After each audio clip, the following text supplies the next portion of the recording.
Um ponto que é assustador, esse ponto que vocês estavam falando do.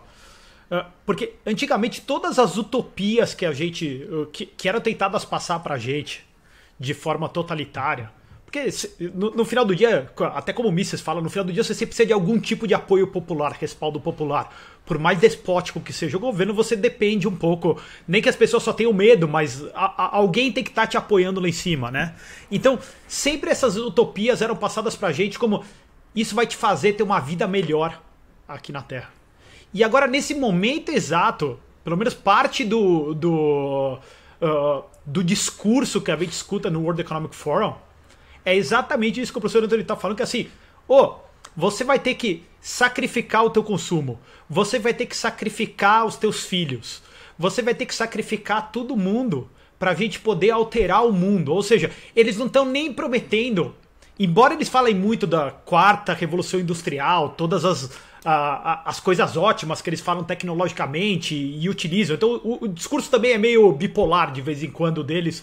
Horas eles estão falando que a tecnologia vai resolver tudo e horas eles estão falando que não, a gente tem que sacrificar tudo desse presente. Então ele meio que vai em contra o que essas outras utopias prometiam. Elas prometiam uma vida melhor. Agora a gente está falando, não, a vida tem que ser pior mesmo.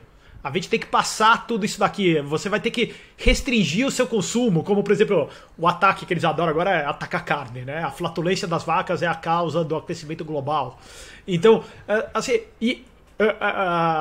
o cara que tá escutando aqui, nunca escutou, assim, é verdade, os caras falam isso no World Economic Forum. Assim, é falado lá, os caras estão lá, assim, o Macron tá lá e tá falando isso. Então, o trabalho de relações públicas, de convencimento da população mundial é gigantesco. Como que teve 2 semanas para achatar a curva e virou 2 anos em alguns países. E acabou porque alguns países tiveram a coragem de acabar, ou a Flórida teve a coragem de acabar, a Suécia nunca fez nada, e uma hora ficou insustentável para tudo e todos, né? Mas como que as pessoas estão comprando essa ideia assim, no atacado elas estão comprando, não é nem que tem uma ou outra pessoa. Como aumentou o número de pessoas que compram esse discurso nesses últimos 5 anos? E tem também esse dogma também de que é uma superpopulação no planeta Terra, né? E todos os malthusianos de volta aí. Os malthusianos, os neo-malthusianos estão, né, retornando e tal. Todo esse comportamento dessa tecnocracia de acabar com o capitalismo, a verdade é que a gente tem, para falar aqui, coisas que a gente já sabe, quer dizer, o capitalismo, a liberdade individual levaram ao crescimento populacional jamais visto na história da humanidade, ao enriquecimento das nações, né? E como a própria quarta revolução industrial é a negação do capitalismo, a retirada das liberdades individuais, e parece que o objetivo é justamente o contrário do que a gente teve até aqui. É o empobrecimento, então, é a redução da população, né, porque a gente tem uma superpopulação que destrói o meio ambiente. Eles falam abertamente isso, professor? É isso mesmo que eles estão falando? Sí, é muito interessante este tema que você menciona, Samuel, sobre população. Começou a falar sobre isto nos anos 60 já. Chegou depois, nos anos 70, o Club of Rome, limites do crescimento. Assim tem esta história e se sabe que estas teses que foram pronunciados anos 50, 60, 70, mais de 50 anos atrás, eram falsos, objetivamente falsos. The population bomb, a bomba da população, exatamente, Paul Ehrlich. Agora chega ponto muito interessante. Tem o Julian Simon, economista que já mostrou bastante claro, racional, lógico, economicamente correto, que estas teses são inerentemente falsas, mas o Paul Ehrlich apareceu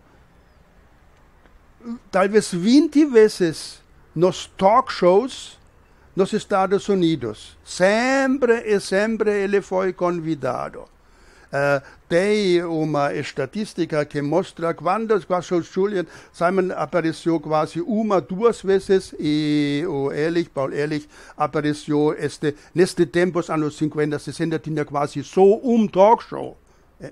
Precisa, né?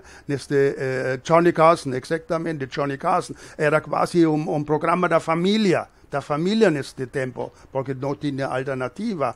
E impulsou na população conscientemente que fim dos recursos, precisamos fazer aporte, etc. Todas estas coisas, controlar a população. Todas estas coisas, como sem ele apareceu como cientista, porque era bioquímico, algo assim, de grandes credenciais, mas se tornou em uma figura religiosa quase. E eu me lembro bem, minha idade permite, quando o livro apareceu, né, ainda foi, acho, 72, Club of Rome, Limites de Crescimento, o consenso neste tempo, como me lembro, é bobagem. Ainda foi dos economistas neste período, que ainda tinham voz das mídias gerais, que bobagem, que não é correto. Depois chegou, acho que seu nome foi Forrester, do MIT, que publicou livro com milhares de curvas, que mostravam o fim de petróleo, o fim de cobre, o fim de aço, o fim de carvão, tudo falso, objetivamente falso. E foi reconhecido, foi discutido, e assim chegou quase com estes impulsos, especificamente impulsado das Nações Unidas, os diferentes programas do UNESCO. Os UNESCO tem imensa influência. Às vezes se pergunta por que nossas universidades, não só no Brasil, mas pior ainda, nos Estados Unidos, na Europa, tão woke, tão política corretamente, tão ecologicamente orientado, tão orientado para qualquer forma de expressão de certos tipos de sexo, etc. E se olha no Unesco, quase tudo chega da Unesco. O Unesco dá dinheiro para os governos, para as escolas, para universidades, mas com condições. O IMF das condições econômicas e o UNESCO dá condições sociais que você precisa se comportar para obter estas formas. E claramente foram quase sempre etapas da United Nations, das Nações Unidas, a Conferência de Rio, as metas, a Agenda 20, Agenda 2030, Paris, a Agenda de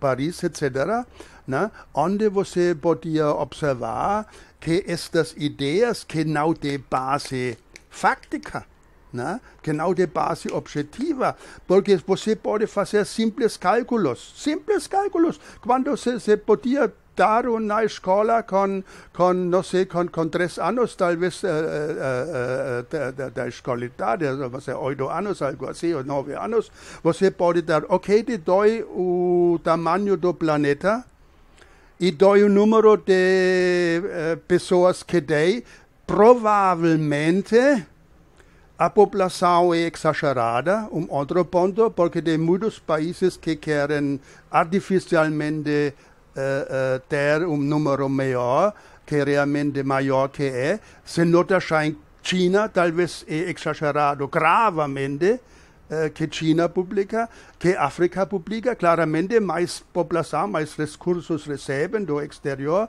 etc., mas são qualificados para receber ajuda desenvolvida. O jogo desastroso, um jogo mentiroso, um jogo catastrófico, e você pode dizer a estas crianças agora, calcula se ponemos todo o mundo mundial para o Brasil e damos a cada uma casa com um grande jardim, que tamanho de Brasil vai pegar?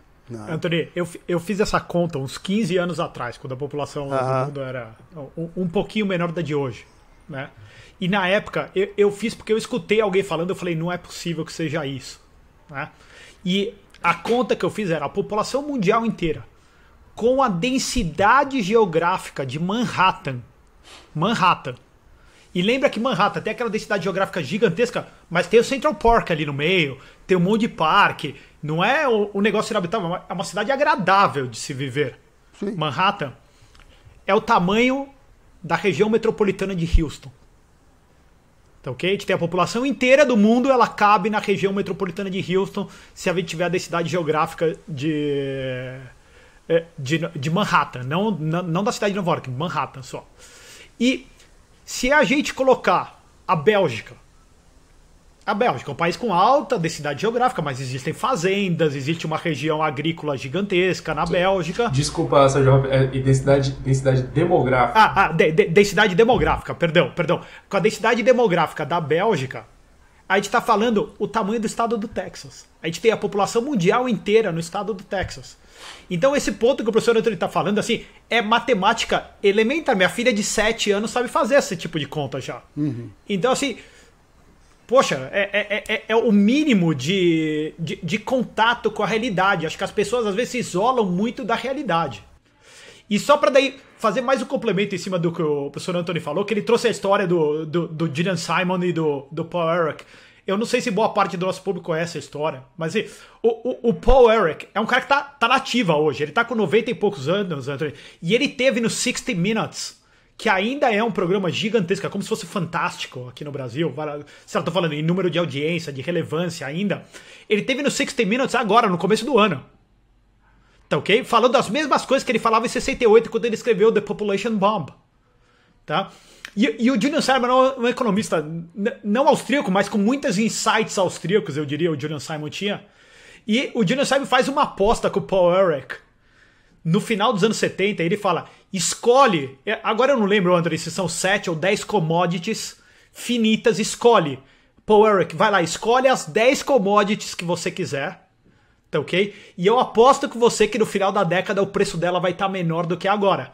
Sendo a teoria do Julian Simon, assim, se a gente aumentar a oferta, a gente vai ter, os preços vão cair, né? E o Paul Ehrlich na hora foi lá e falou, beleza, vou fazer essa aposta, não tem como eu perder, né? Porque todas essas teorias que todos os recursos são finitos, eles são finitos no sentido abstrato, mas cada vez vale mais a pena a gente cavar mais profundamente, gastar mais dinheiro, investir mais capital para descobrir as reservas desses bens, né? Eu não lembro de cabeça agora quais são os bens que ele escolhe, mas acho que o cobre que o professor Antônio citou com certeza está na lista, e ele perde a aposta, e não é em 1, não é em 2, não é em 3. Se não me falha a memória, é em 9 dos 10, alguma coisa assim, ele perde a aposta. E o que ele não perdeu é porque não está ajustado à inflação. Porque se a gente ajustar a inflação monetária do dólar, e inflação eu quero dizer CPI, inflação de preço só, ele perde também. Então, é uma aposta famosa. E o artigo, o livro famoso do Gillian Simon, que infelizmente já veio a falecer, chama The Ultimate Resource. Então, The Ultimate, no sentido de assim, o melhor de todos os recursos, qual é? É a capacidade humana de empreender, de inovar, de fazer as coisas. É aquela história que o petróleo era o mal pro gado nos 1850, e daí o Rockefeller vai lá e descobre como fazer o querosene de maneira barata, economicamente viável. Então ele começa a fazer aquilo e o petróleo vira o principal recurso que existe hoje na humanidade. Então, muito vai nesse discurso de catástrofe, mas muito em cima de questões elementares, como o professor Anthony está falando. Que é, faz uma conta básica que você vai ver que não falta espaço para a população mundial. A gente pode duplicar, triplicar, quadruplicar. E eu trago aqui até uma frase de Hayek. Hayek falava, né? Ele falava assim, nós podemos ser poucos e pobres ou podemos ser muitos e ricos. a multiplicação do conhecimento. O quanto que esse conhecimento vai se desdobrando um ao outro, né? Que ele não é um bem finito. Então, também são erros de raciocínio e erros econômicos que você começa a ver na análise até da quarta Revolução Industrial, quando você escuta a Mazzucato dando palestra no World Economic Forum, quando você escuta o Macron falando de economia. São erros econômicos crassos que essas pessoas cometem. Então, talvez um pouco de educação econômica para as pessoas, e entender do que elas estão falando e não comprar as ideias, como o professor Antônio falou, que as pessoas escutam com uma orelha e assimilaram tudo que falaram está correto. Né? Questionar um pouco, voltar a questionar, né? Só para passar aqui os dados da aposta, né? O Simon falou, escolha aí as commodities não controladas pelo governo, e aí o Elliott escolheu 5. Eram 5, tá. 5. Cobre, estanho, tungstênio, cromo e níquel. Todas as 5 baixaram isso. Tá? Então ele perdeu feio. Perdeu feio. Eu queria continuar aqui, a gente seguindo no tema Quarta Revolução Industrial, Great Reset.